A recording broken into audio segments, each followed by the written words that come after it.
Hey, good morning. It's Keisha with your daily text tarot reading for Saturday, April 18th. So this one might be a little bit of a long one just because I feel like going a little bit deeper into the cards today. So just bear with me. We start with the King of Swords.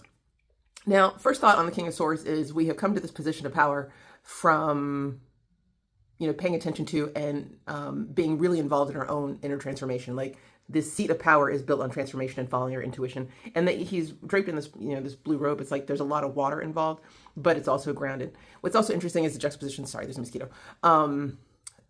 Is that even though the flow has been all through, the emotions and our intuition and, monitoring and being involved in our subconscious, he's holding the sword. So that's, reason, intellect, hard ideas, and taking action.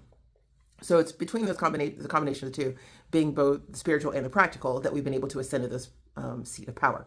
And that's where we're starting, right? Because we've done a lot of work. We've gone through a lot of transformation, and here we are in our power.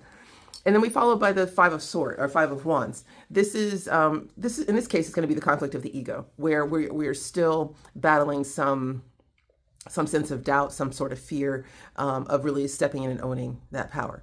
But notice how each of the men in the card are holding their swords with just one hand, and they're kind of battling each other. That's a light grip. So to me, that's suggesting that the hold that the ego has over our actions is tenuous, and we have a lot more control over it than we think. So let's let those arguments die, because we've already lived the truth of being in our power, right? And then we end with the Page of Swords. This is going to be a new idea that is, it's going to come, on the ethers, right? It's going to be light and airy. Notice the clouds are kind of moving. We've got the birds, like the ideas that are going to come in that will help you get over this sense of competition, doubt, fear, whatever you've been dealing with that Five of Wands.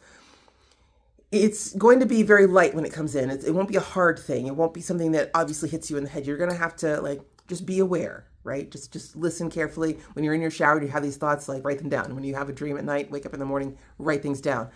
Listen to yourself as you're talking. It's going to be the offhand remark that you might not necessarily hear yourself say, or you might be walking by someone or two people in conversation, and you overhear something, and what they're saying actually applies to you. It's going to be something like that. So we're moving, it's moving, we're stepping into that new space. We've just got a little bit of doubt we need to release, a little bit of fear, a little bit of trepidation, and we'll be sitting pretty in our seat of power. I love it. I love you, and I'll see you tomorrow. Bye.